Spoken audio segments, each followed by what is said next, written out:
Hi, everybody, and welcome back to Safehouse Chats. I am your co-host, Aris. I am your other co-host, Snap. We've done it. We've started to record an actual second episode, which is a big milestone. And we even remember the title of the podcast.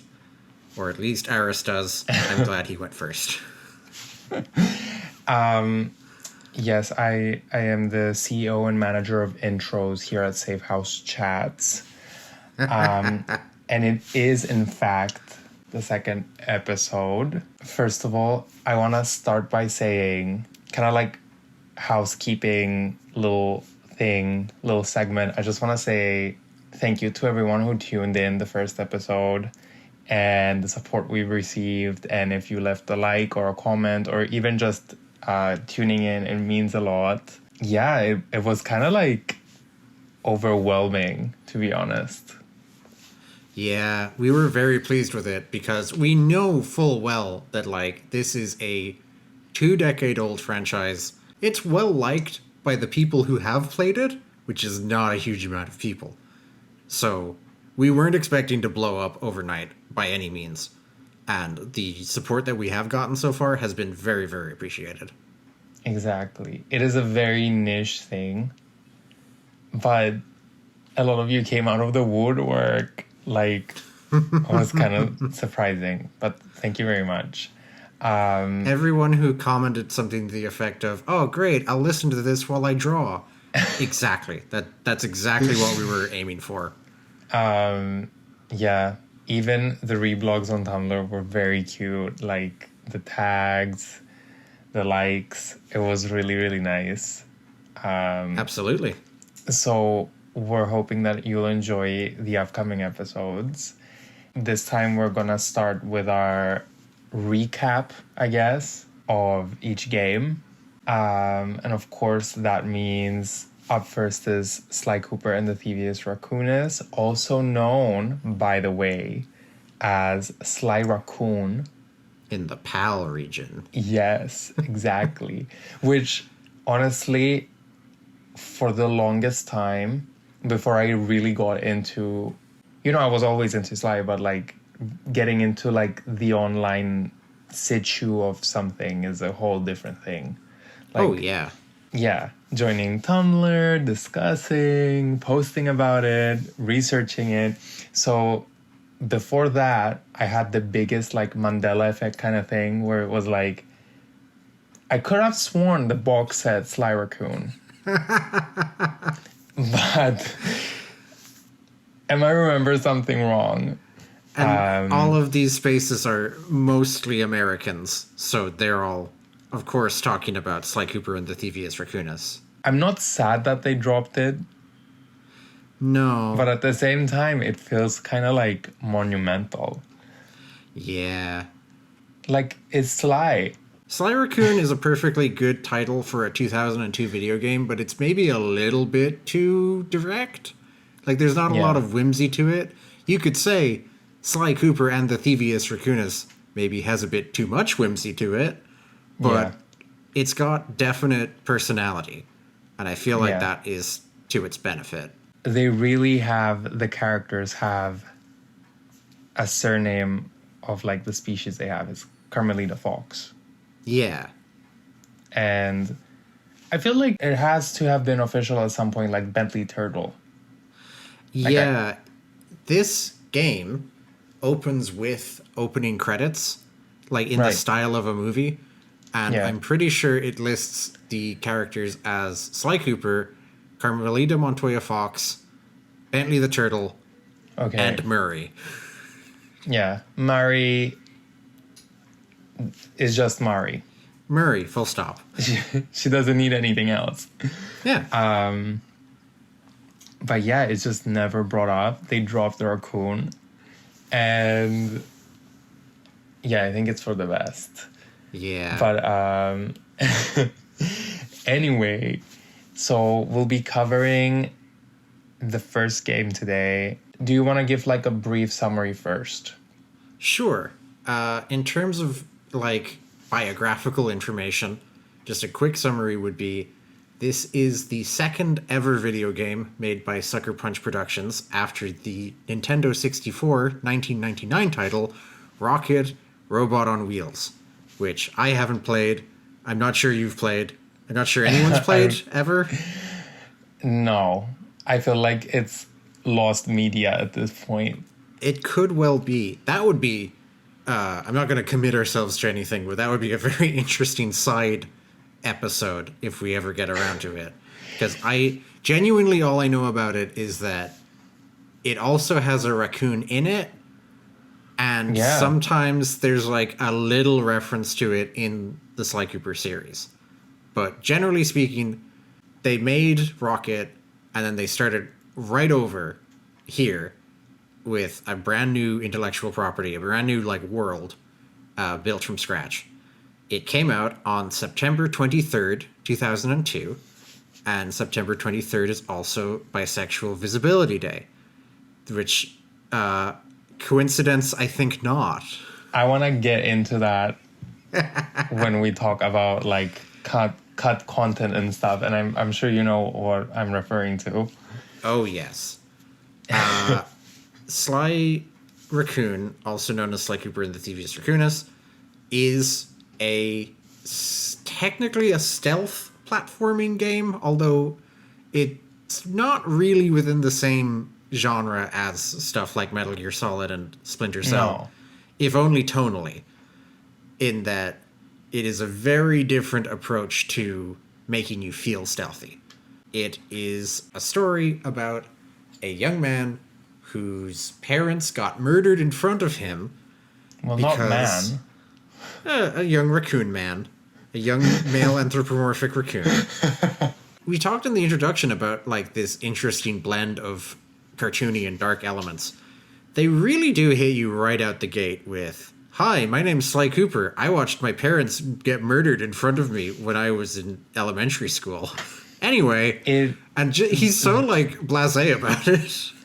And the cutscene is literally like clockwork busts through the walls, and they suddenly like start ripping into like the book.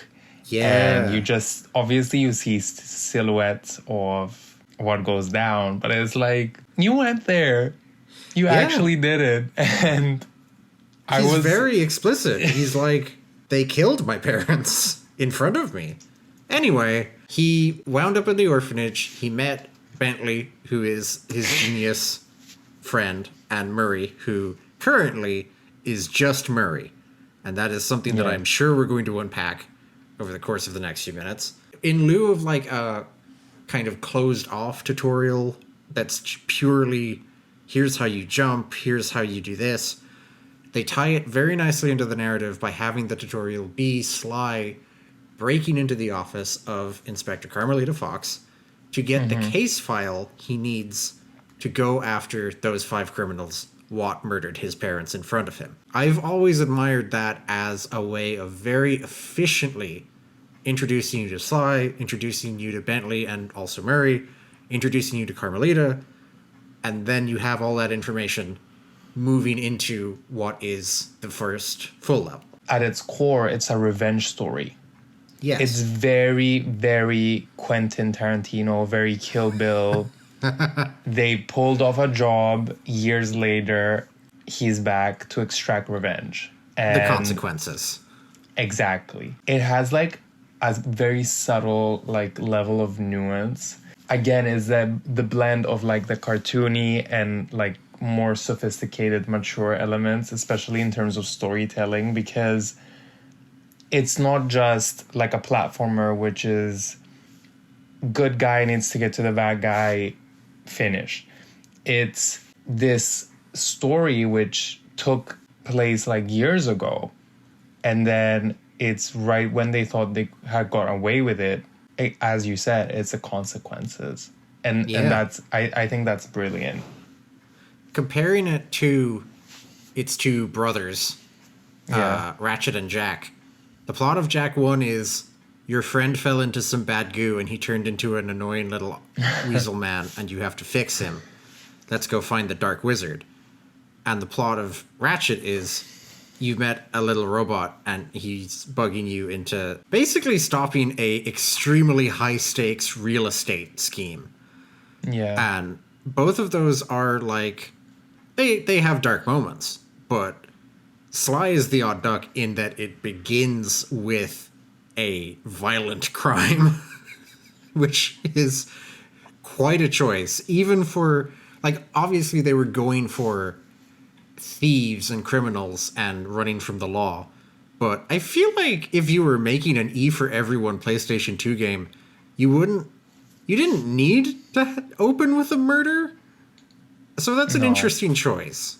You put that perfectly, and the minute you said Ratchet and Jack, I've been like racking my brain trying to think of like dark moments, especially in the like respective first games of those franchises. Because Jack in And particular gets much darker, but that first game is quite like...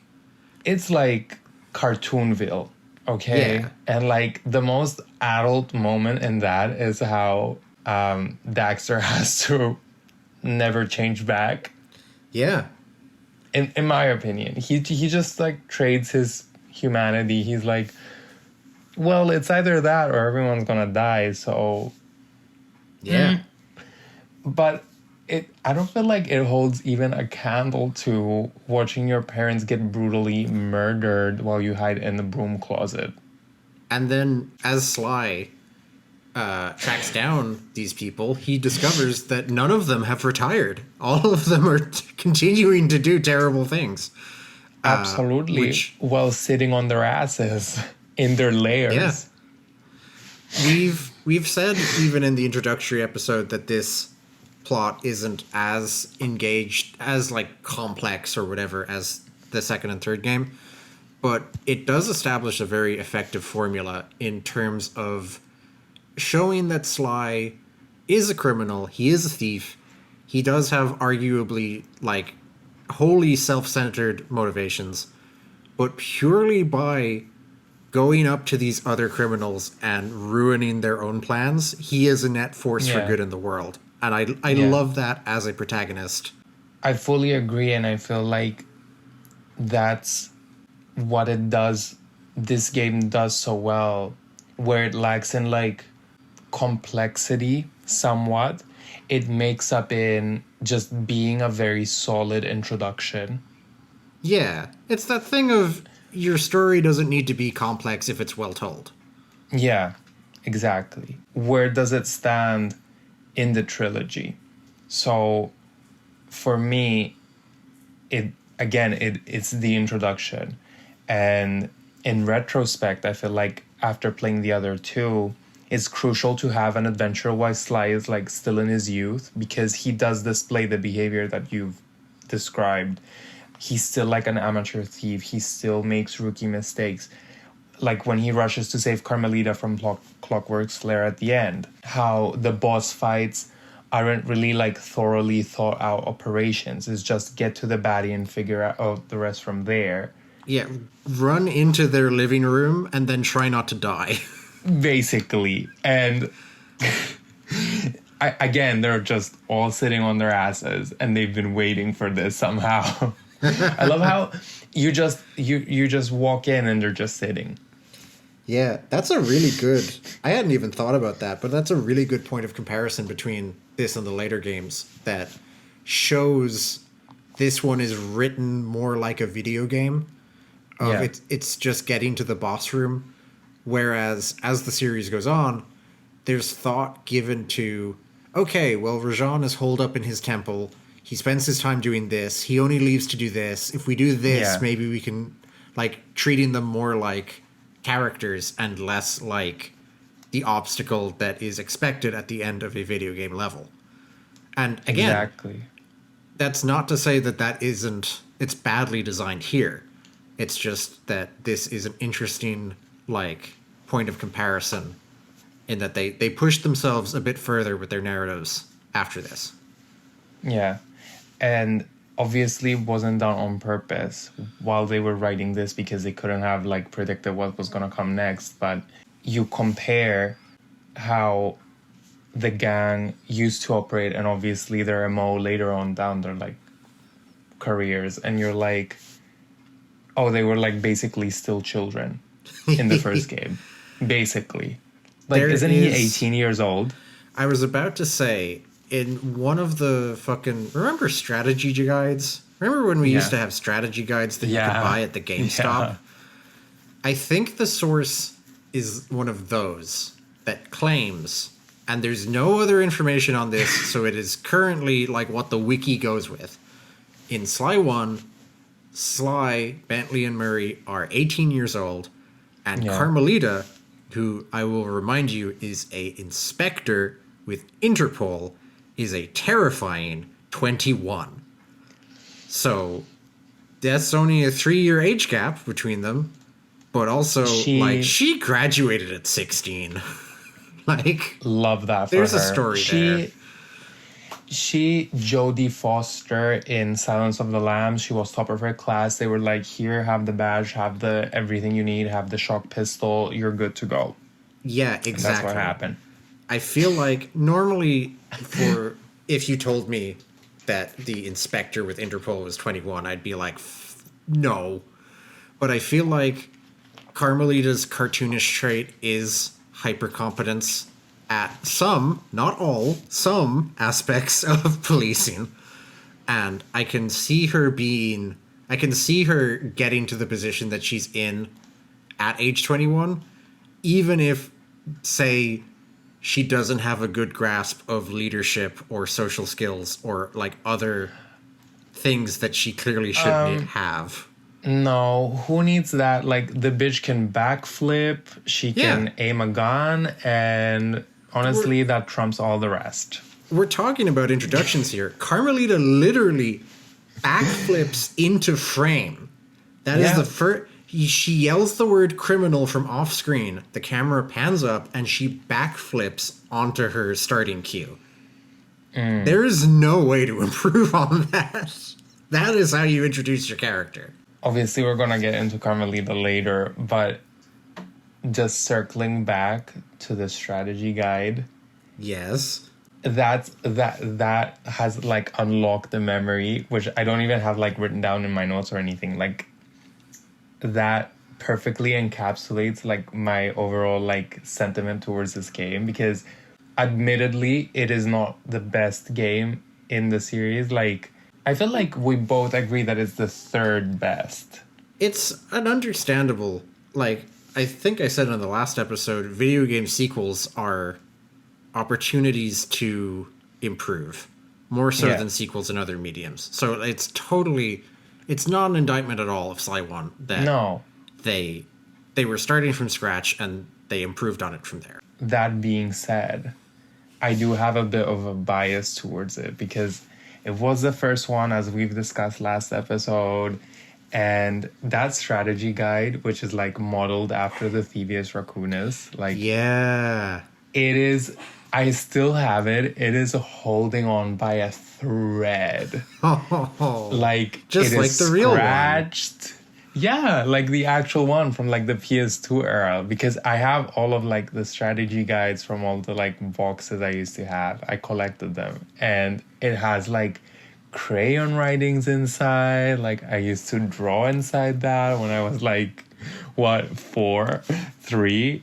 Like, it is very nostalgic, and that encapsulates my overall feeling towards this game. Like, it just... Very nice. It is not... It obviously, the other two are, like, more well-rounded, let's say. But it's still, an amazing game. Yeah. For me, I played the second game first. And I think I even played Sly 3 before this one. So, my initial reaction coming to this was like... Okay, like, and I've appreciated it more as I've, grown into someone who understands how difficult it is to make a video game from scratch. With that in mind, it's a lot more interesting to compare it. it's a good game to revisit every so often. Like, it's very Yeah. easy to just stick it on and play through a couple of the levels. We kind of have a like very involved view like of the whole Sly series, like because of our experiences and how much we love it.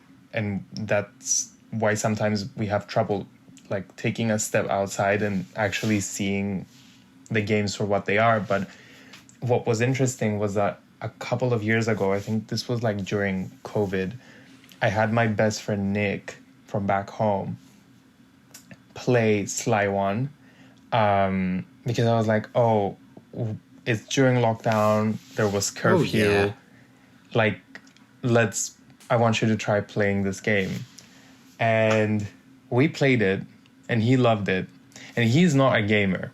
That's Right. just a little disclaimer. He's not a gamer. He doesn't play video games.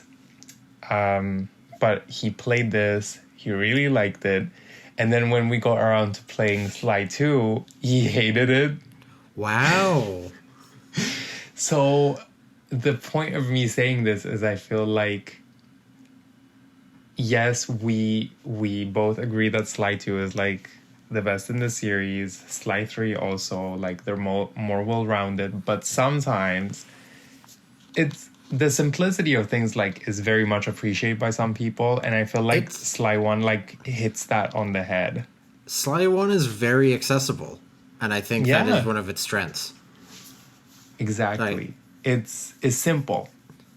they've said in any kind of behind-the-scenes developer talk on Sly Cooper, Sucker Punch's main point is the idea of the whole series is that you get to experience the thrill of what it would be like to be someone with Sly's dexterity, living his ridiculous criminal lifestyle.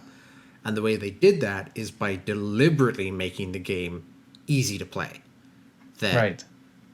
everything, all of Sly's acrobatic abilities are distilled into you jump and press the circle button. And then that's all you, the player, have to do, and Sly takes it from there. And likewise, it's nothing in Sly 1 in particular is too challenging. I feel like it is a good kind of entry, as it should be, because it is aimed at kids. Oh, until the end. Yeah, I think we're going to cover that all right. Yeah. Okay, we'll get into it. Okay, let's get into it. So the way we've decided to work with this episode is we've listed like a number of prompts just to make it easier to like cover everything, and we'll just be going by category, but we haven't discussed our answers or like notes on the prompts beforehand. Do you want to get started on prompt number 1, heroes? Yes. For each prompt, we've listed favorite and least favorite or like notable stuff. And who is your favorite? I've praised Sly a lot as a protagonist, and I think that's still the case here. But he has growth to go through, both as a character in the world and as a character being worked on by a team of artists. There's growth to be like evidently gone through. So I'm going to give it to Carmelita in this one because honestly, we're going to this is skipping ahead to a future answer. Her appearances are my favorite parts of the game. I feel like she successfully does what they wanted her to do in that she provides this great foil to Sly. She makes it clear that he is a thief, he is a career criminal, and he's not just a guy who is avenging his family through, whatever means. Like, her presence is what kind of sets the genre more firmly. And I just really love all of her appearances in this game. I look forward to them. Shout out also to Bentley, who is pretty much like, again, there is character growth that we'll see in the series, but he is hitting exactly the notes that he needs to hit out the gate. Okay. I see. I was kind of hoping to... Okay, I'll riff off of what you said at the beginning with Sly. And I'll just say that, like with any piece of media that someone is accustomed to revisiting every so often, I change my favorites a lot. Sure. Okay. Like, I remember even during the summer when I was like rewatching Teen Titans, and I know nice. you also like Teen Titans. Like, I've never felt close to Robin as a character, but this time, like during this rewatch, I was like, hold on, wait a minute. During this rewatch, he's kind of like the MVP for me. Like, he kind of came through, and it's just through the lens of like, you know, my 20s as opposed to like growing up. And I don't know, I kind of grew distant from Sly in the past few years. And this is kind of nerdy, but growing up, I kind of like looked up to him as a video game character. But since then, and having replayed Sly 3 the most in recent years, I've kind of come to despise him. Oh. Yes. Okay. Because I feel like, we'll get into it during like the Sly 3 episode, but I kind of feel like he is very much what you said in the introduction, like very self-centered, and his motivations are very selfish. Like, it's Sly's world and everyone's living in it. Yeah. But during like now working with you on the podcast, I mean, it's still early days, but writing my notes for this episode, I kind of like reminded myself how fun Sly is. Yeah. Even during this stage in his journey as a rookie, as an amateur. And I'm kind of like enjoying falling back in love with Sly. Like, he's still young. He's like at the beginning of his journey towards becoming a master thief. He's excited. He's rebellious. He's very vengeful, but also a bit naive. He dives into situations and missions like head first, and that's a quality like I really have forgotten how much I admire. So my answer is Sly, but in no way was it predictable, and that's why I gave you the backstory. Okay. Who is your least favorite hero, and why is it Murray? My least favorite is Bentley. Oh, okay. Full of surprises. Oh, you ain't seen nothing yet. Okay. Because I kind of cheated. So, my least favorite is Bentley. Unlike Sly, who like I've fallen in and out of like love with, Bentley, I've always like, I never got the shtick. Like the voice, like the nasal quality to the voice just irks me so badly. Oh no. He's super, I'm sorry, I find him super annoying, especially in Sly 3 when he like starts like asking for like, I don't know, gang member rights. Like, I'm sorry, honey, you don't, no, it's too late. Like, you're not allowed to have a crush. You're not allowed to speak up. I'm sorry, like the story arc. No. But during Sly 1, he like... Episode 2. This is therapy, basically, for me. I'm letting it all out now. I don't know. I just find him super annoying. The voice irks me. He's complaining nonstop about like allergies or like asthma or whatever the fuck. Just like, shut up, Bentley. Like, honestly, like when it's the first level in the swamps, and he's like complaining about like mosquitoes or like the ghost or whatever. It's like, honey, you're in the like safety of the van. God. What are you talking about? But he does nothing. Yeah, I'm just not a Bentley fan. But that being said, I did cheat a bit. And this might come as a bit of a shock to you, but the other person, my least favorite, is Carmelita. Oh my God. That's why my eyes widened when those were your two, like, favorites. This is a shambles already. I know. And listen, this is my girl. Like, this is my ride or die. Like, You said she was your favorite overall. We've established that. I know. Like, it's a big surprise because she is my overall favorite character from the series, but I feel like Sly One is just like not a great outing for her personally. Right. And it's exactly because of the reasons that you had said. Because despite her change of heart at the end of the game, I feel like her character doesn't really work when she's just the foil in the gang's plans and like nothing else. Like Sly 2 and Sly 3, Carmelita is supposed to like act as like the fence, like she's the needle. She's between like ultimate like black and white, and she's between like the gray zone. She dips in and out. Whereas Right. like in Sly 1, she's very much like, I'm gonna get you, Sly, whatever.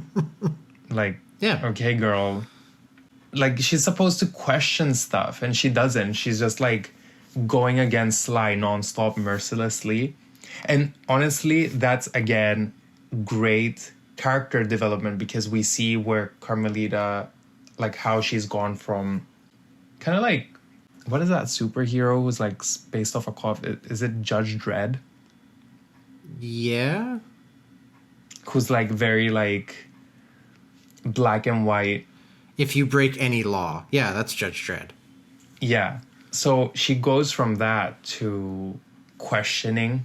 And in the end, Sly 3 is like not full circle, but like she completes her journey because she goes from hunting down Sly to saving him. Yeah. So we see her development, but at the same time, it doesn't work personally for me as just simply the foil in the gang's plans, especially for Sly, because this is partly due to Roxana Ortega's voice acting. Potentially. I think Matt Olson as Bentley and the villains have very solid voice work. And then Sly, Murray, and Carmelita are all kind of like finding their footing a little bit. The voice work is often good, but it's often not to the standard of the later games at the same time. I'm not saying it's not good. I just feel like Roxana Ortega's voice acting in this game, and obviously she never got a second chance, so yeah. I feel like she doesn't include the flirty side to Carmelita. She strips her of that, and she kind of makes her like very hateful. Yeah. Like, I can see what you're saying about it being fairly one note. When they meet in China, Sly says something to the effect of like, hey, take a second and look around, and you'll notice that we are standing in the compound of an insane extortionist who's killing people. And Carmelita basically responds, shut up. So I feel like you're right in saying that like Sly 3 Carmelita would have a lot more awareness about where she is and the fact that there are more than one criminal in the world at any given time. That was hard for me. Please give it up. So you're saying Sly 1 Murray is the second best character in the game. That's Sly 1 Murray. That's what you want to put your name to. Sly 1 Mary did not make it in the favorite category or the least favorite. She's in the notes. Oh. So I'll just leave that at that and ask you who are your least favorite, which is now abundantly clear. It's Sly 1 Murray. It's Sly Murray got changed in Sly 2 for a reason.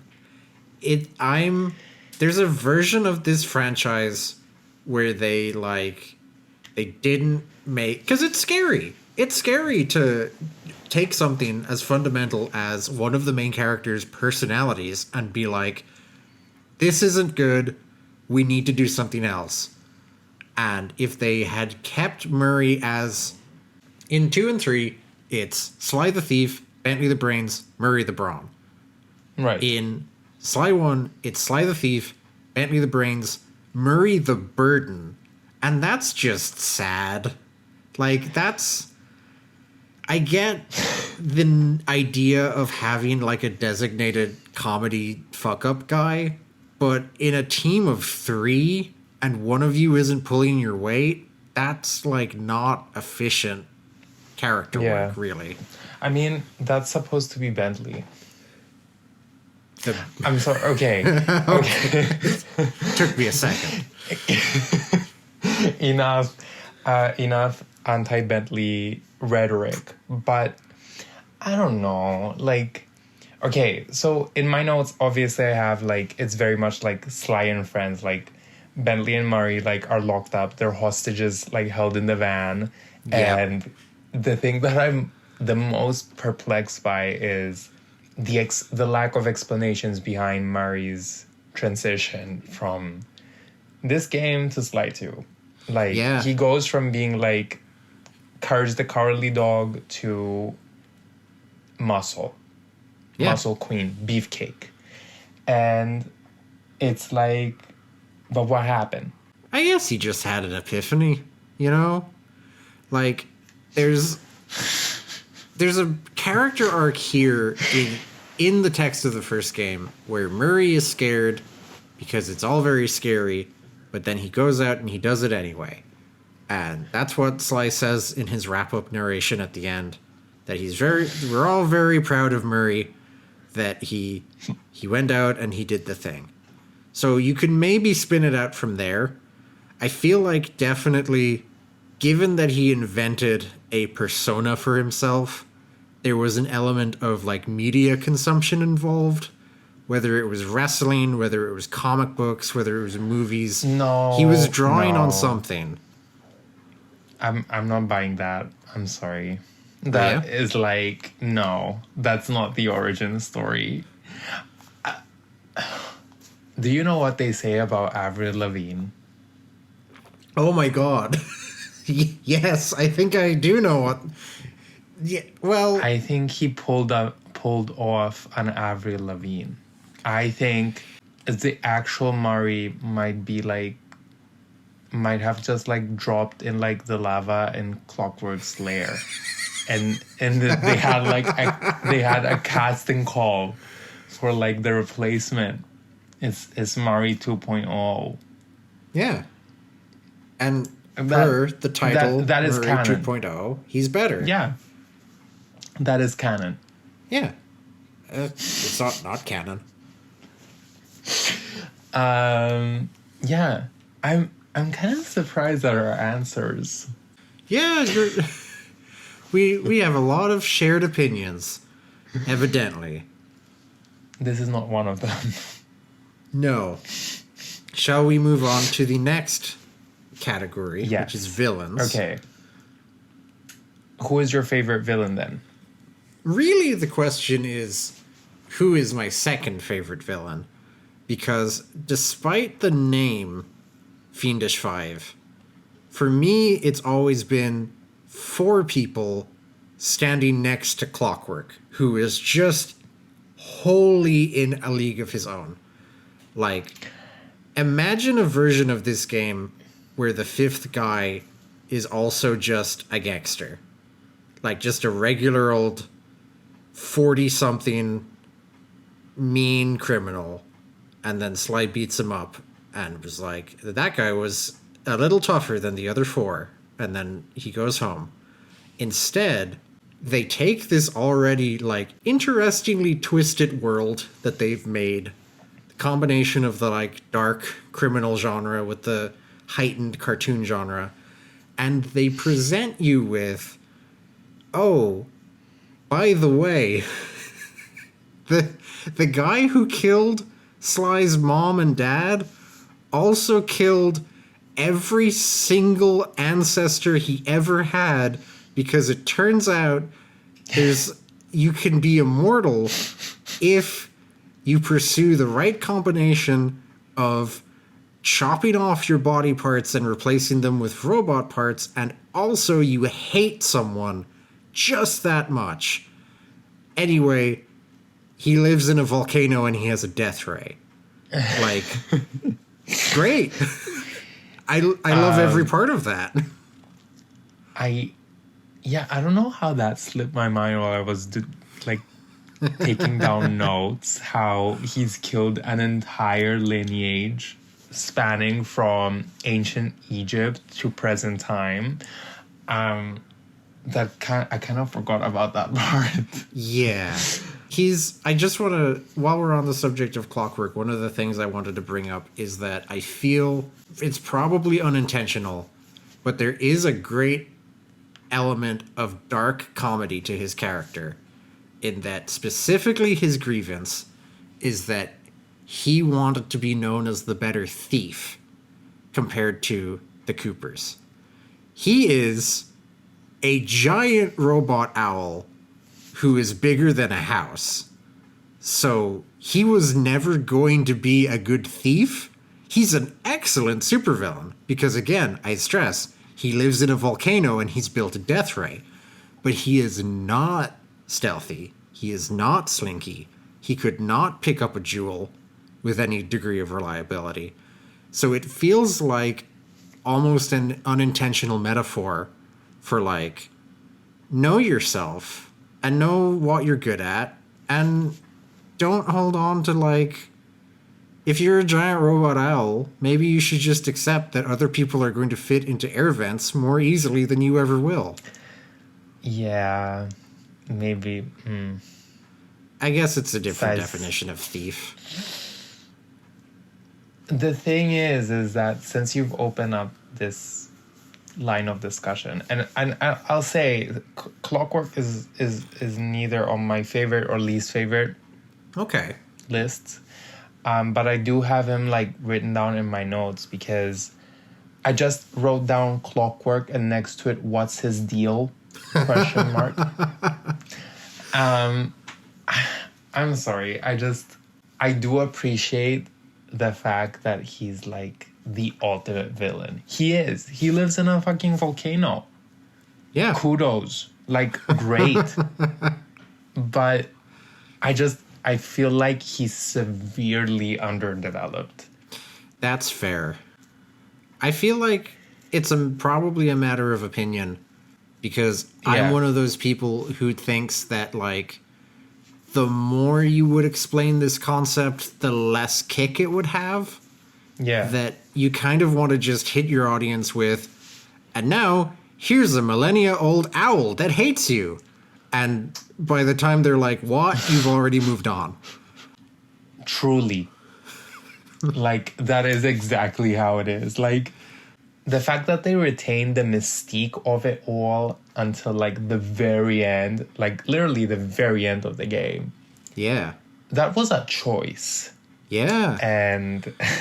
Because, again, going off what video games are typically like, and certainly were like at the time, you would often have, like, a cutscene where Bowser or whoever makes themselves known to the player, like, exposits exactly what their deal is, and then exits stage left to go stand in the final room.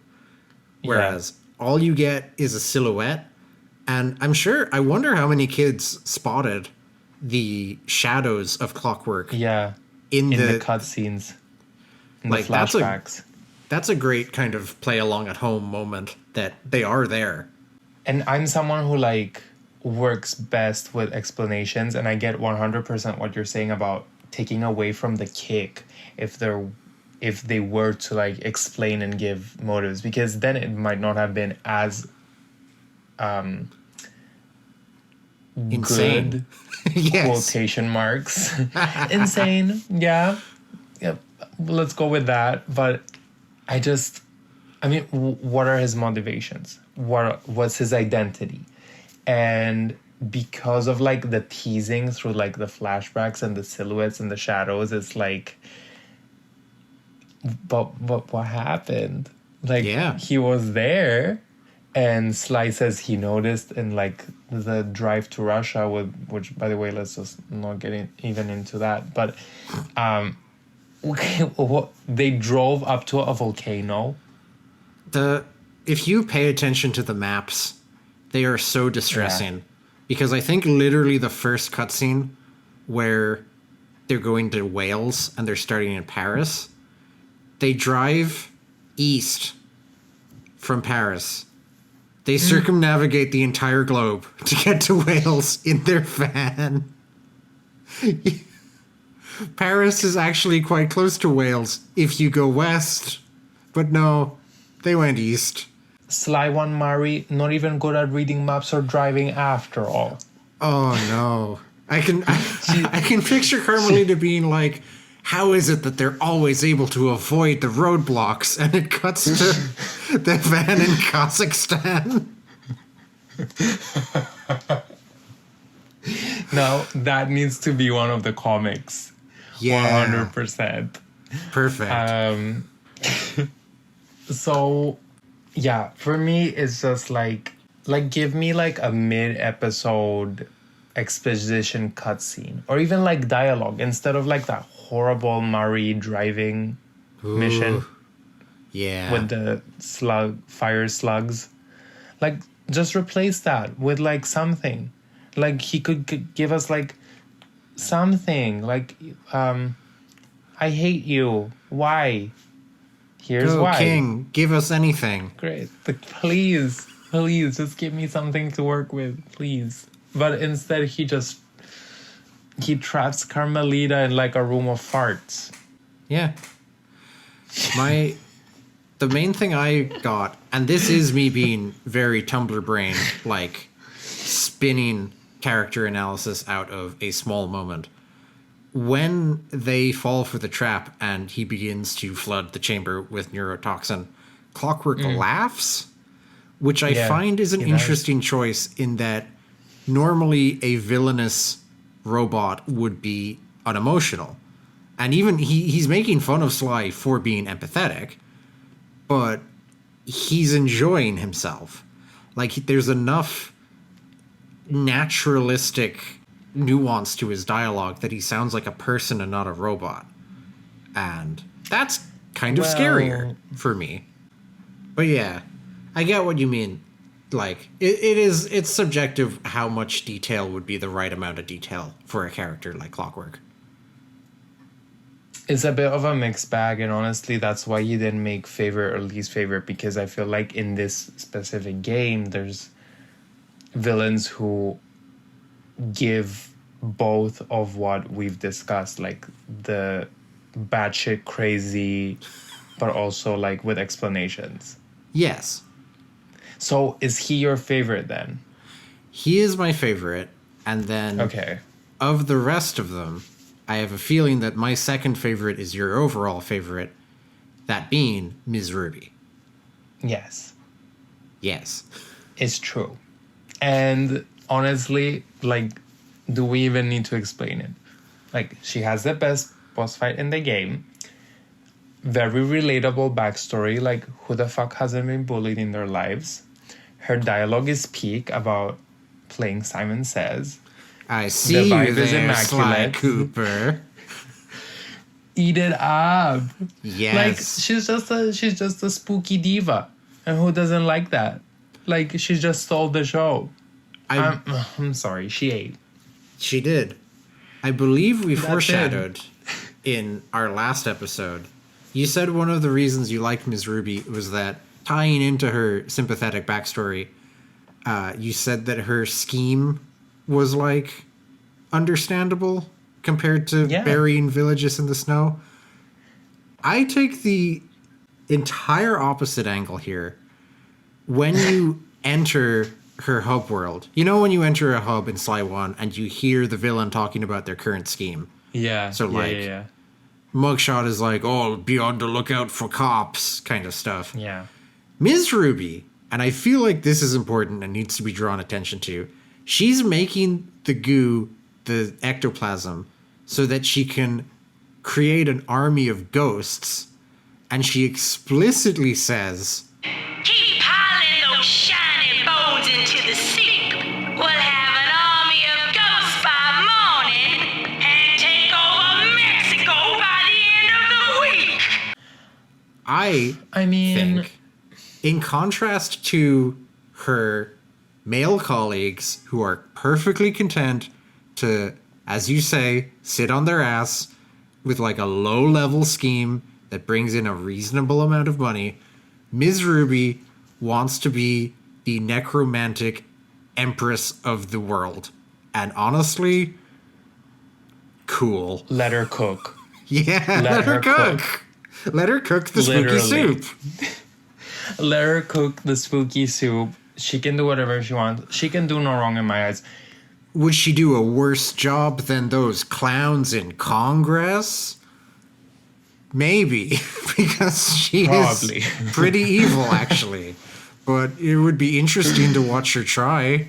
Listen, she's the only one whose scheme didn't affect directly killing people. If Or anything, animals. it was the opposite, right? She was bringing them back. Yeah. And if, like, increasing the animal population means fixing the economy, then I don't see that if she's doing any harm to the planet. She's actually, like... Miss Ruby can do no wrong in my eyes, and that's it. That's a tweet. Oh my god. Okay. Okay. Who is your least favorite, Least favorite. of the My silent least villains? favorite is Mr. Frog, also known as Serali. I actually the really first like villain. him, mostly because of his unhinged voice work. But I appreciate there isn't much else to him. Listen, the voice is great, honestly. And also, I do love how his, like, origin story is basically how he was just bored. It's so interesting they start with him, because basically every other villain, to some degree or another, has some sympathetic... Like, there are outliers, like Clockwork's not sympathetic, Sao isn't sympathetic. Yeah. But a lot of them, even if it's a pretty bullshit excuse, have some kind of, this happened and it made me sad, so I decided to set fire to people. But they open with, this guy is just, he's wealthy and he's bored, so he decided to commit grand larceny. Well, initially, he wasn't meant to be the first, though. To the game's credit. Oh, that's right. Yeah. It was Panda King. I mean, I don't know if that would have changed anything. The thing is that he just, as a first villain, he fails to make, like, a big impression. And take away my rights after I say this, but rare Thieves in Time win.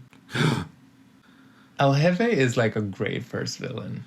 Yeah, the problem with El Jefe is that he's the best villain they have, and they front load him. But you're right. He is, like, he's got a bit of personality, but not that much personality, and he has a fun boss fight. Way to, like, ruin my point before I even, like, get to it. Yeah, they sorry. put the first villain first, basically. Yeah. That's why he makes a great first impression.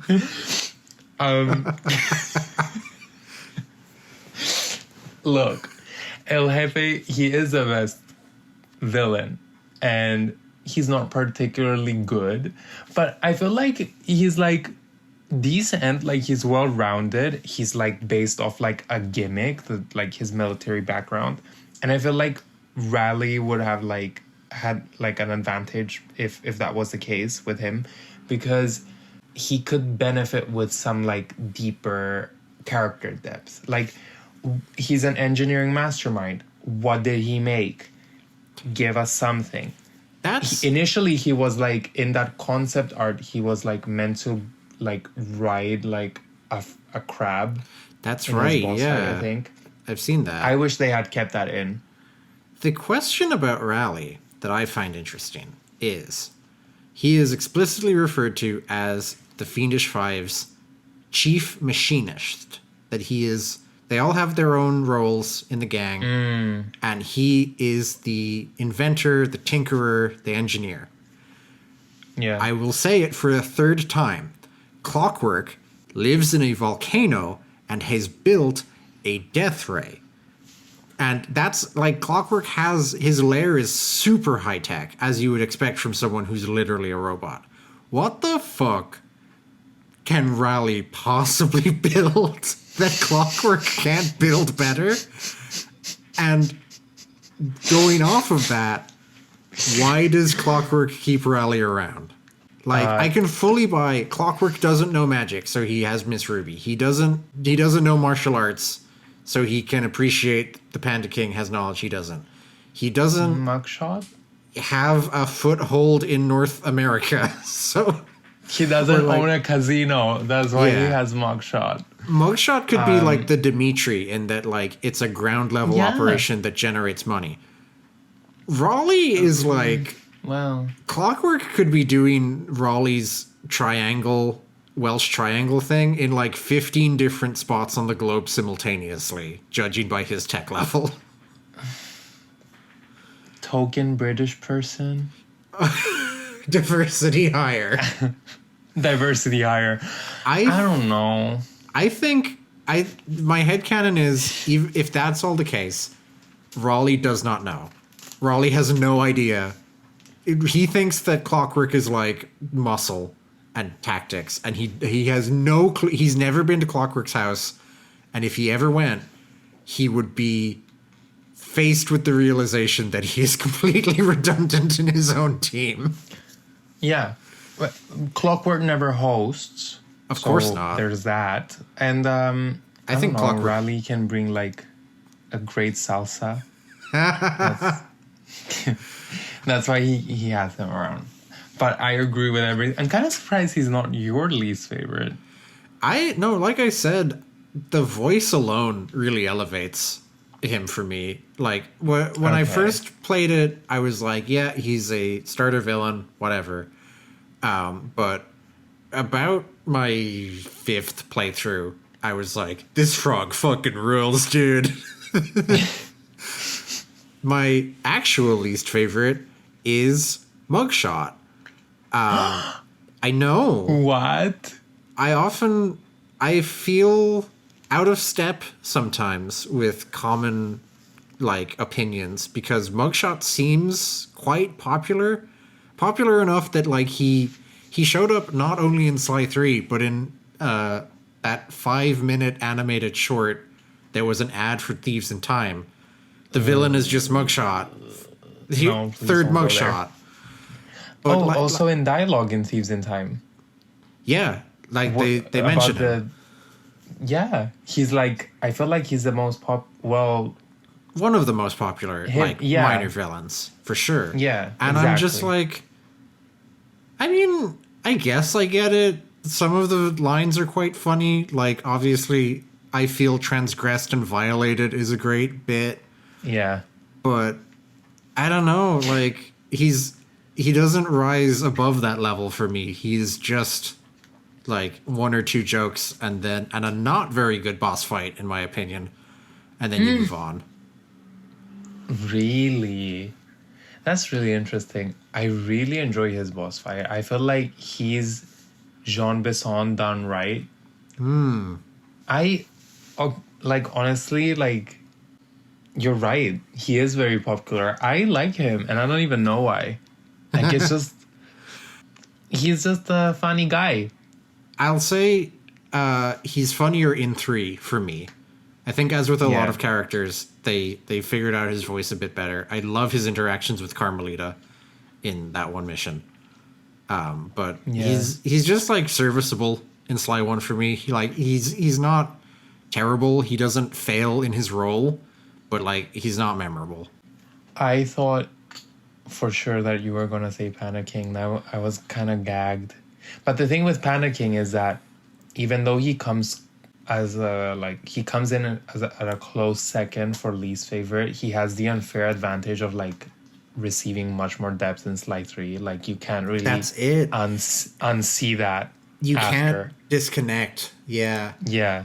The one complaint I'll make about Panda King, no, the boss fight's fine for me. I'm trying to limit myself in my amount of actually that's offensive comments about this. Right. Again, 2002 video game for children from the fucking Bush administration. I feel like you can get too in the weeds about, like, but Panda King's dialogue, the subtitles are grammatically correct, but the voice work he speaks in somewhat broken English. Like he doesn't pluralize words correctly, and he drops the and from his sentences, like that kind of thing. I don't think that really adds anything. I think he could have just talked normal. And they evidently agreed, because he fucking talks normal in Sly 3. He doesn't talk much, but he does talk normal. Yeah. You are right. He maintains the same, like the voice is good, that kind of slow, stately rhythm. Kind of like he talks stoic exactly. master. Even when he says insolent child, he says it quite slowly. But yeah, I'll just get my fucking complaint in there.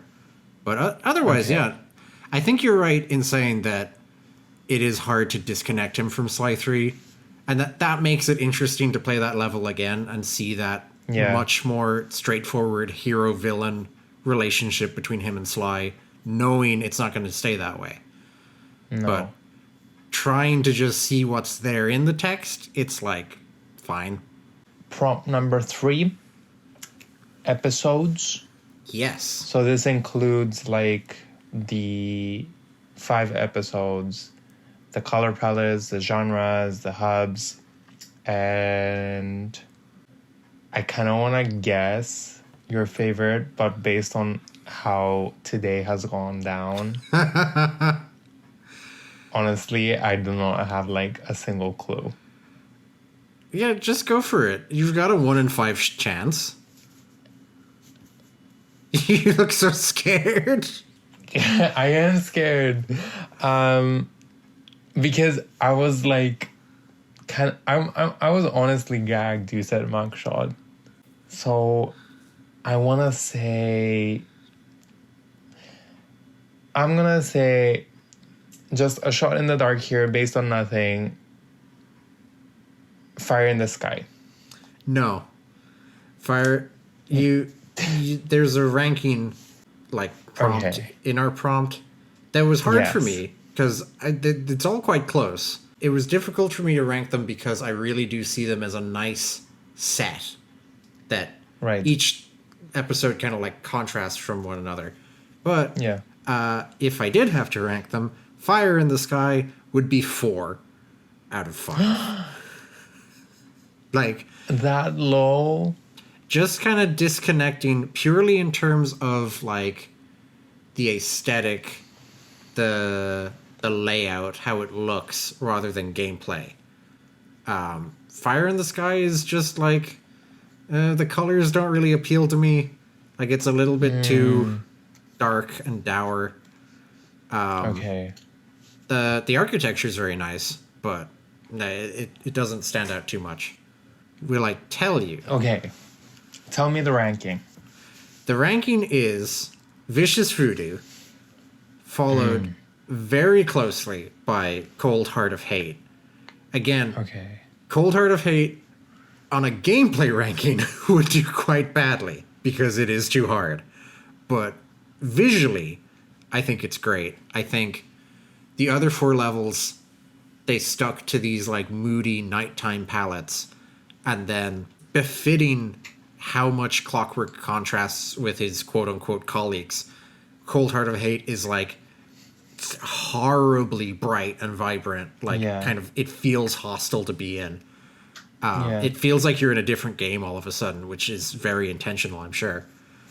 And then Sunset Snake Eyes, Fire in the Sky, both quite close. Sunset Snake Eyes I would give over to Fire in the Sky because, again, it's just a bit more colorful. And then Terror of the Deep, I need to stress, I like all these levels. I don't hate Terror of the Deep. It's just, you made me put them in a list. What the fuck is Terror of the Deep? The first one. Raleigh's one. Not Tide of Terror? Right. Yes. Oh, was I thinking of the crab minigame? Okay. The Raleigh one. I just wrote down TOTD. Welcome back to the Spark Runner podcast and this specific episode, Terror of the Deep. Yeah. Retrospective. Starring Jack Darkheart. And Le Paradox. Ugh. I will, of course, move on to your ranking.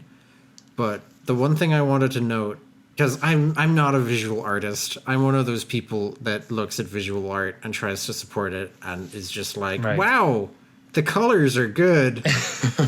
So there's not much I can say on that front. But what I can say, as someone who writes, is that the villains are, there's an inventor, there's a gangster, there's a voodoo witch, there's a martial artist, and then there's a insane off-the-wall supervillain. And all of the levels accurately reflect those genres. Like, it really does, the Saturday morning cartoon analogy that they use throughout really does fit in that these feel like episodes, but also they all fit within the one season. So I'm definitely impressed with that. That's what I also have down in my notes. I just even just the hubs, they provide such personality, and they're like an extension of the villains, 100%. Yeah. They embody the personalities and the characters, and they're great because they give into specific tropes and stereotypes that help explore the genres that these villains fall into, like the spooky level or the oceanic level, quote unquote. It's like that's peak PS2 era. Yeah. You know, like Jack, Banjo-Kazooie, or whatever the fuck. Like, I've never played that. I don't know. I never read the book. But I agree with you. I'm kind of surprised at your ranking, though. Yeah. Let's hear yours. I have number 1, Sunset Snake Eyes. Okay. Okay. I have a personal confession. And he zoomed in on the camera. But as a big consumer of like media, but also like a writer, I love stories when they're like still at an early stage. So I love like exposition and experiencing like the excitement of trying to guess what's gonna happen next. That's why I also love like the genre level so much. Sure. So Sunset Snake Eyes just ticks that box, but also like so many more. Like, I love the setting of the casino. I love the color palette. I love the desert, playing off of like American stereotypes, like everything is bigger and flashier. Like, Yeah. I love how it's just like dogs, like that's very like Powerpuff Girls. Like, we don't really see many episodes ever in like the entire Slice series where all the guards are one species of animal. True. The fact that it's like dogs just gives it that like doggy dog world kind of aspect, which is very special. I love how we get to experience like the casino inside and out. It's very like in-depth exploration. So that's why it's number 1. And then second, I have Fire in the Sky, Okay. just because I think it's neat. Number 3 is Vicious Voodoo. Number 4 is Terror of the Deep. Okay. Yeah, number 5 is Cold Heart of Hate. The thing that stands out with me for Cold Heart of Hate, I mean, obviously, I have a bit of trouble like disassociating like the fact that there's no hub and the gameplay aspect from it from like the other elements, but Yeah. it's a great evil layer. But the thing that I never got was like when there's that one stealth mission where you lead towards Carmelita. Yes. Why are there desks with computer? Does he have like employees? That's a very good question. It doesn't seem like he strikes me as the kind of guy who'd live alone, right? Yeah. Like, And- who's and- commuting in here? And when you're like a living embodiment of evil in the body of like a mechanical owl, I don't think you need a desktop. No, not one that's approximately the size of your foot. No. So, what is that? That is weird. Yeah. And, you know... I wish we had more of that. Like the inside. A little detail in the game is that the coins change designs level from level. This weird, tiny little sliver of a map is the only time you can get coins in this level. They have Sly's face on them, which I feel like... I'm a little disappointed by that. I would have preferred like a weird, scary clockwork design. Because the other ones all reflect like the local villain. Because that's the name of the game. I mean, sorry, Sly reflects Clockwork's like That's true. Clockwork's like a professional, like she's a hater, okay? That's what she lives off of. Like she's such a big hater. Like Literally why are you so obsessed with Sly? The largest hater. It's like objectively. She lives off of it. Yeah, literally. Like what's the obsession with Sly? Yeah, I feel like I figure there must be some element of like Clockwork has been doing this for so long and has killed so many Coopers that like he's trying to figure out what to do from here. I shit you not. I was like so ready for you to say, I think there's like an angle of like a crush. And I was ready to like lose it and just end the call. No. Like that's the thing. Like those jokes often fit. Clockwork again is just like not in the same league as other characters. He's so direct. He is so like no nonsense that it's hard to even, aside from my little diatribe about him not being a very good thief, it's hard to just extract any comedy from him. And I think that's to his benefit. Yeah. No, I agree 100%. And we'll leave the gay stuff for when we do Dr. M. Yes. Let's just say that. That's no argument here. Okay, so you didn't include the gameplay aspect into the ranking. So then prop number 5 being gameplay, give me your thoughts. My thoughts are they did a pretty darn good job on their first Sly Cooper game. Yeah. The actual core gameplay loop of jumping and hitting the circle button, whacking guards with your cane, like interacting with the world in different ways. Yeah. It's surprisingly unchanged. The fundamentals, which is very impressive. The quibbles are, first off, minor thing. As much as I like having clue bottles in every mission, as opposed to just one per episode, it's kind of weird the way they lay them out. The way that they're like, there are 40 clue bottles, and then none of the clue bottles are by themselves. So actually you could have had 20 clue bottles by just cutting down the amount of bottles you put next to each other. Not really sure what the rationale is there. Minor point. The bigger issue is that they really cast around for minigames in the first one. The minigames never leave. All the way through to Thieves in Time, Bentley will be like, okay, Sly, in order to do first jump and hit the circle button to get into the room, then a minigame will happen. Bentley, shut the But get out of my Banocchio now. Sly 1 in particular, like, and I get it, like, they have this solid gameplay loop, but I feel like there was probably a justifiable anxiety that it might not have been enough to carry an entire game to just make 30 or 40 levels like that.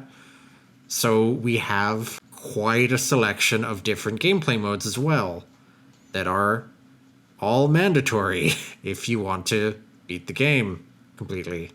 Listen, it's not all bad though. Are you going to say the words down home cooking?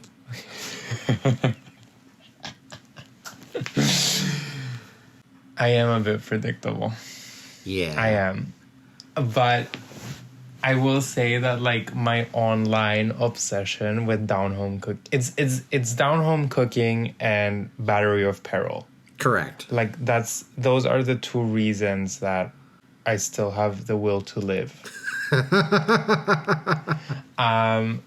the thing is that despite that like online infatuation with down home cooking, it's like a pretty grating mission.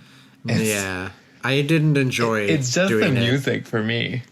Yeah. Like it is no, actually I take that back. It's the music that is like the biggest takeaway, but I also love how like batshit crazy with no explanations it is. Like just cogs with bombs come out of like little doors and they chase after you. Why? Because Where did they get Bentley those? because it, first of all, like what there's like a secret like weapon stash in the fucking swamps. And secondly, Bentley, who is like petrified of like catching allergies, broke a deal with a ghost. To make gumbo. Specifically. The ghost wanted gumbo. She's up there with like one of like the best missions because the randomness of it all is like 10 out of 10. Yeah. But by no means is it a good mission. No. For me, the highlights of the non-Sly Cooper fundamentals are I like the weird hover scooter thing. Yes. Vicious Voodoo and Fire in the Sky. The hover that's quite fun. blaster. And Bentley's first ever hacking minigame, which again, same kind of general idea as the later hacking minigames, but in a less refined form. It's harder than it is in 2 and 3, but I like it, especially because of the narrative around it that like Sly is going to die, but Bentley manages to save him, and Carmelita is very like nice cinematic climactic stuff.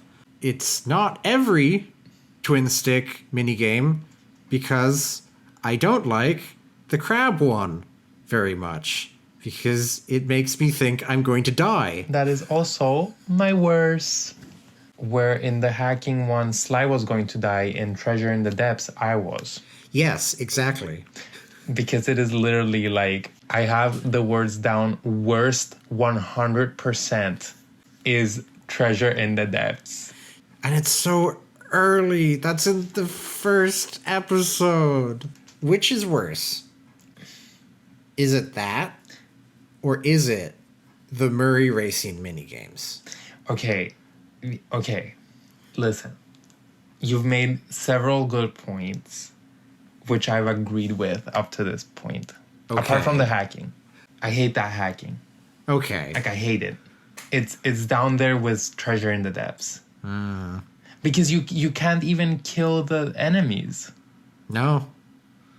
You just gotta power through it as fast as you can. Or not, or don't. Just switch off the game. That's okay too. Let Sly die. Yeah, that's fine.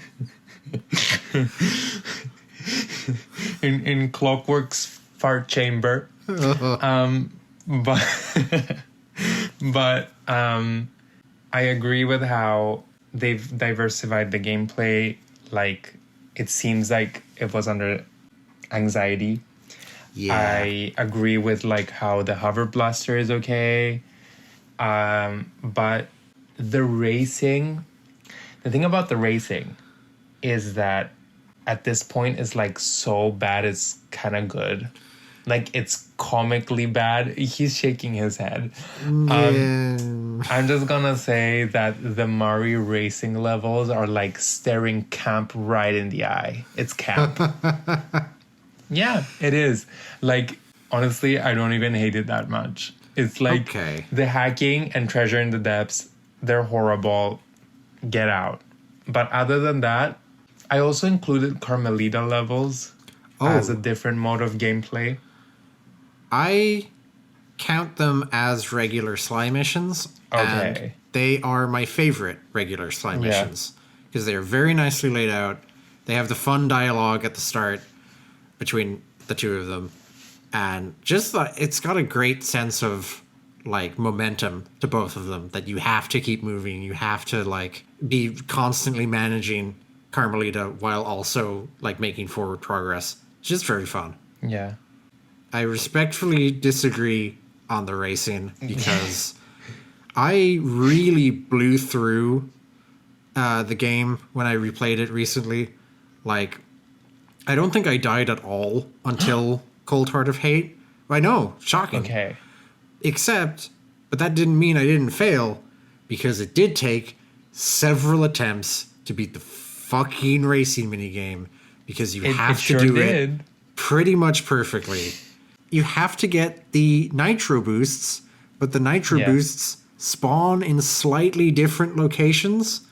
Like, you can't rely on them to be in the exact same place. They might move a little bit. And they get stolen. You need them. And they get stolen. So it's just like, it's not their best work. Let me put it that way. It wasn't 100%. But it's also not a sin that's unique to them, because like fucking Ratchet and Clank also has like the plot will just hit a...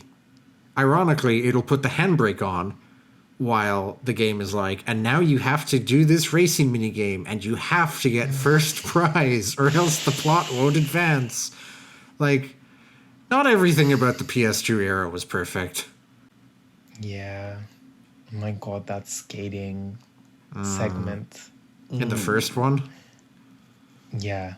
Yeah, that was rough. The one where you... Yeah.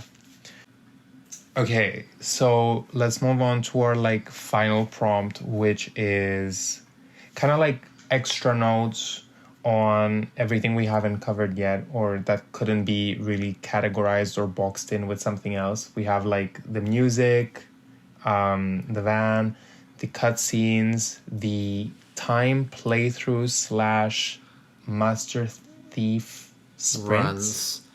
I have one or two quick notes. But there is a very important thing that I cannot let this episode end without me saying, in regards to the cutscenes, which are excellent, by the way. I feel like, again, this is not something that they ever deviated from in later games, because it was a great structure out the gate to have the intro and the outro.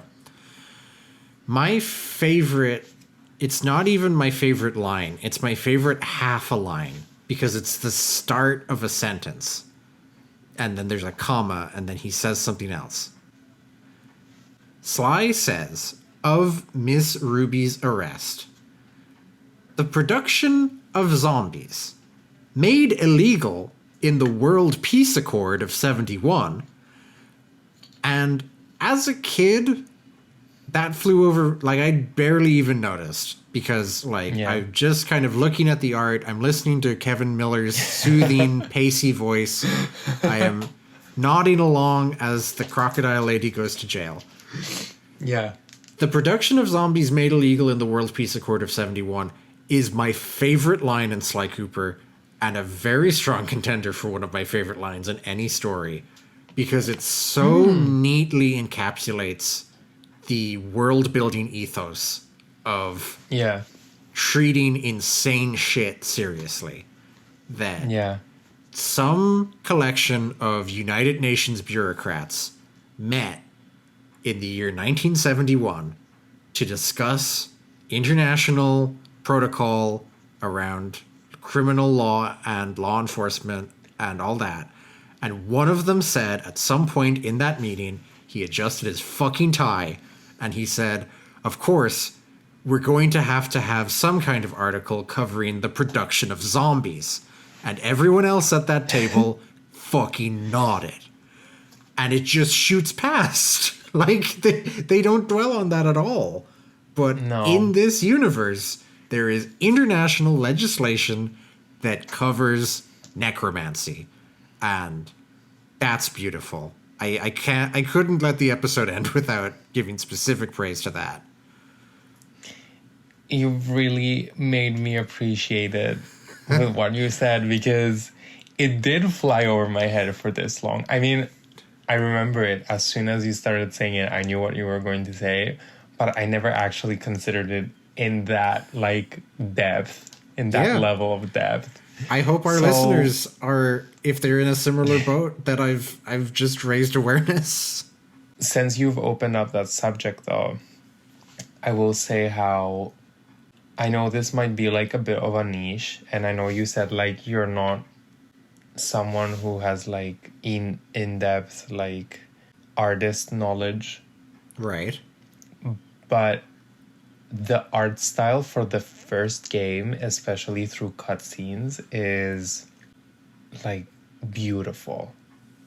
It is, and the art they choose to go for 2 and 3 is very fitting for those games respectively, but it is like a very far departure Yeah. from the first game, which was very blocky, very like square shapes. Yeah.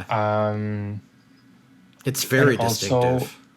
very distinctive. And in the second and third game, they use colored outlines, but in the first they don't. It's just blobs of color, and I think that is.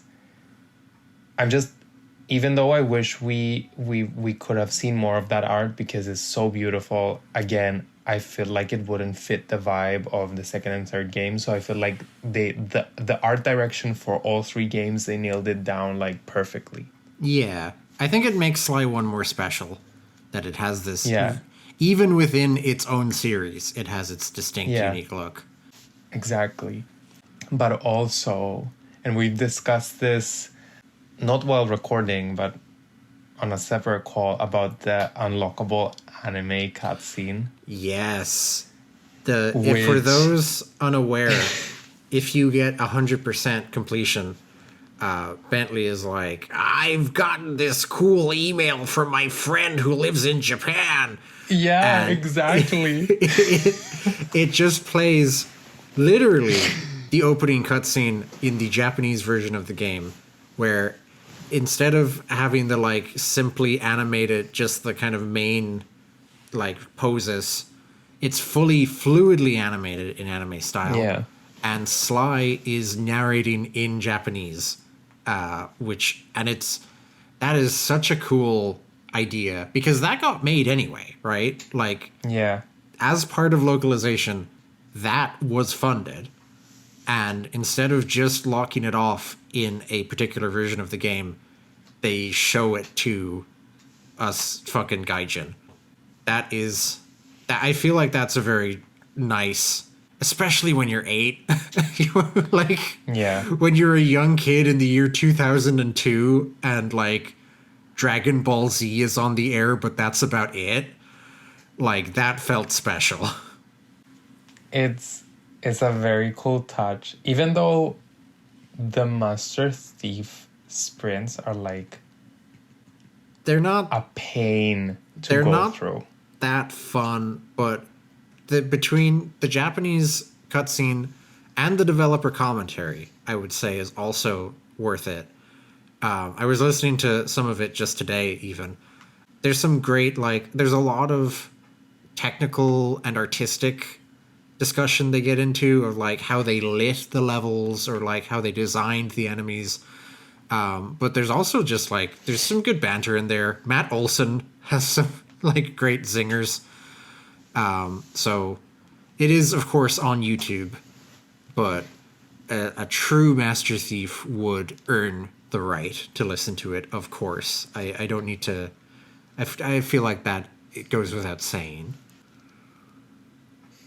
I am not going to tolerate any Master Thief sprint I didn't do them for anti-rhetoric. a long time, because I don't like time trials. Me neither. So Me neither. It took me several playthroughs before I gave them a go, and they are hard. But Yeah. like I feel like it is a nice reward. I do also have like several like quick little notes that I would like to mention, like in passing. Please. Firstly, I love is an understatement, the van's interior as the main menu, Yeah, and how like the memorabilia is adding up as the episode progresses. Like, That's so such a good... deeply iconic. Yeah. I know there was like a concept for like a slide 2 main menu hub, which we'll get into obviously in the next episode, but I kind of hate them for like giving us just like lists for the main menus for 2 and 3, where like with the first one they did such an amazing job. They're very stylish and pretty lists, but they are lists, yes, compared to a 3D space. It's just font. The other thing that I love about the first game that the other two don't have is like the guard info through the binocucom. Yeah. That you about find... how like the interest and habits of the guards. Yeah, listens to techno, big into soccer, that kind of stuff. Love her. Yeah. Love her. Monkey girl.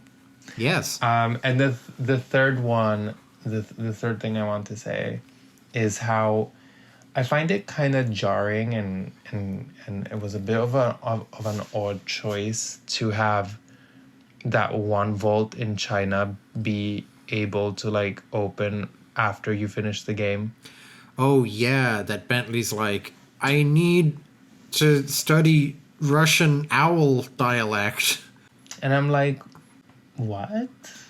I think that's purely a pacing thing in that you get the Japanese cutscene from opening all the vaults, and then that's its own little thing. So you have to get the normal ending. You can't open all the vaults and then get the normal ending and then get the Japanese cutscene. I think it's something like that. But it does jar that like, but I got all the clues. Yeah. I guess that makes sense. But what does it unlock again? Is it like the ability to like slow down time? Oh, I think it freezes the entire game world. Right. I think that's it. Yeah. I'm surprised. Yeah, honestly. We've talked about all of these like unique traits of Sly 1 and stuff that wasn't continued into 2 and 3. How about the music? Because we have mentioned that Peter McConnell, God bless him, even did Thieves in Time, but Ashif Hakik composed Sly 1's music, and it's different, but again, it suits Sly 1. Like, I feel like Peter McConnell's music suits the franchise as a whole, and it suits Sly 2, and it suits Sly 3, but this vibe works very nicely with the art style that they have. Exactly. It's on the same boat with the art style. It's like, it fits the beginning of Sly's journey.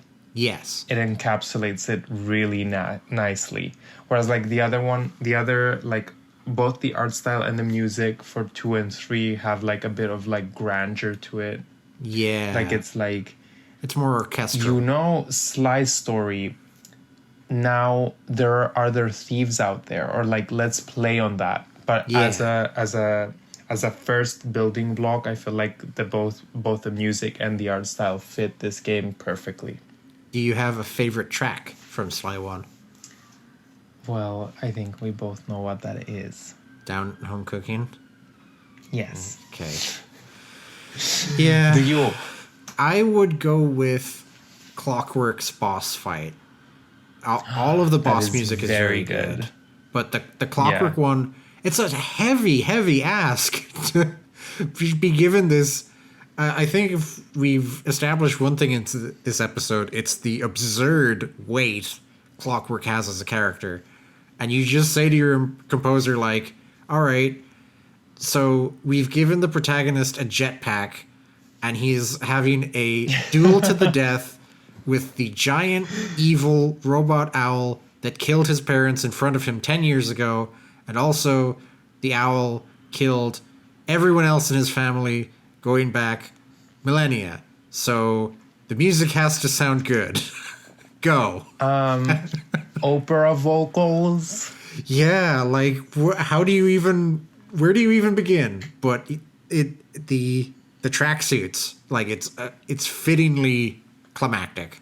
As you asked me that question, also the Carmelita mugshot chase level music Yeah. with the very rapid piano segments Yeah. came in. That's really good. But yeah, the music is overall unsurprisingly 10 out of 10. Even the shitty levels have, well, not shitty, but There's no track that I would call bad. no, exactly.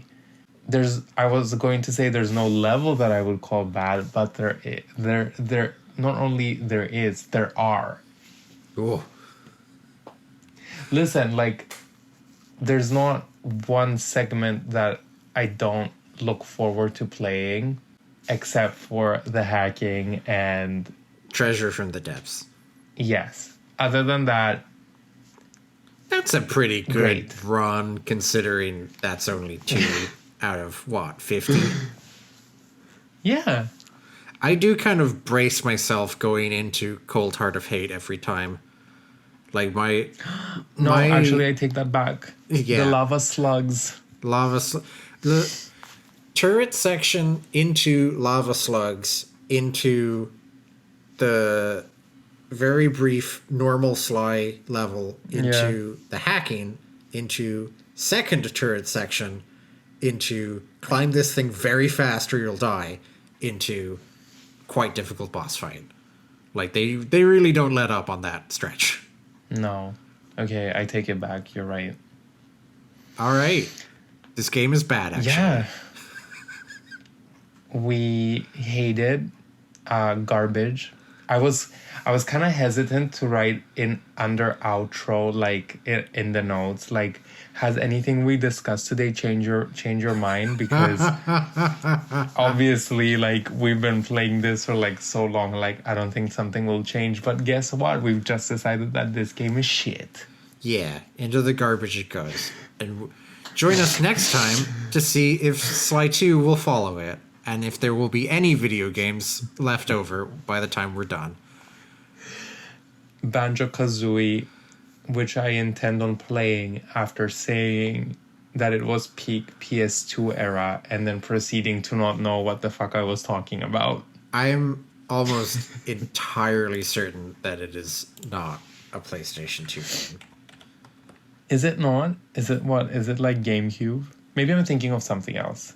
Banjo-Kazooie was released on the 29th of June 1998 for the Nintendo 64. Okay, scratch that. It was originally for the 64. It was re-released on Xbox, and it is now available on Nintendo Switch. So it's basically everything except the PlayStation. You really threaded the needle on that. Listen, I will be paying Banjo and Kazooie a visit, and we'll report back by the next episode. Okay. And if you're not interested in hearing what goes down, my lovely listeners, too bad. But if you do want to hear what we have to say about Sly 2, and if you like this episode, please make sure to tune in the next in our next episode. Please leave a comment explaining why we're wrong on which of our opinions was the most egregiously incorrect on this very important topic. Yes. And if you like this episode, make sure to leave a like. And if you like the content we're putting out up to this point, make sure to subscribe. All that stuff. Yeah. You know the shtick. Yeah. It's 2024. You know. Yeah, you know. But anyway, with all that being said, do you have anything else to say in regards to Sly 1? It's a good video game, actually. I'm sorry. I take it back. I changed my mind again. It is a good video game. It can stay. It's at least 6 out of 10. It hurts. It hurt too much. to slander it. I take it out of the garbage and I brush it off and I put it back on the shelf. I know that our listeners cannot see us, so maybe some of them truly didn't understand that we were joking. Sly One is not garbage. Please. I take that back. Please. Please forgive me. Come back, Sink. But not Banjo-Kazooie. So anyway, thank you so much for tuning in, and we'll see you in the next one. Talk to you later. Mark? Yes. Yeah. Bye. Okay. Ciao. Ciao. That works for me.